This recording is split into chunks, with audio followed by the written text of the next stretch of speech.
তৃণমূল সরকার যে অপপ্রচার চালিয়েছিল, বিজেপি সরকার এলে মাছ মাংস কিছুই খেতে দেবে না, তার পরিপ্রেক্ষিতে আমাদের ছাগল, মুরগি এবং মাছের ঝোল খাওয়ানো হচ্ছে গ্রামবাসী বৃন্দকে, এবং সেই অপপ্রচারকে আমরা রুখে দিতে পেরেছি এবং বিজেপি সরকার বিপুলভাবে জয়লাভ করেছে।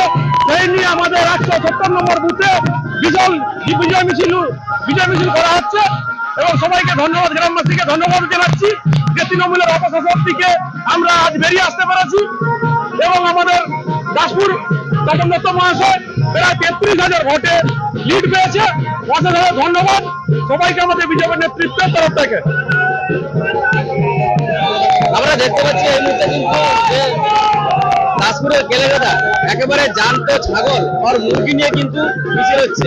কারণ কিছুক্ষণ আগে কিন্তু এখানকার যে নেতৃত্ব তিনি জানালেন যে ভোটের আগে তৃণমূল এমনই বলেছিল যে বিজেপি যদি ক্ষমতা আসে তাহলে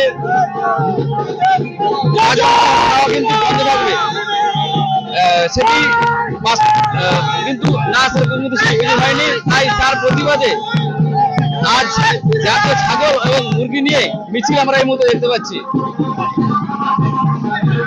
দাসপুরের কেলেগোদায় এক অভিনব মিছিল দেখা যাচ্ছে বিজেপির পক্ষ থেকে। জ্যান্ত ছাগল এবং জ্যান্ত মুরগি নিয়ে কিন্তু মিছিল চলছে এই মুহূর্তে।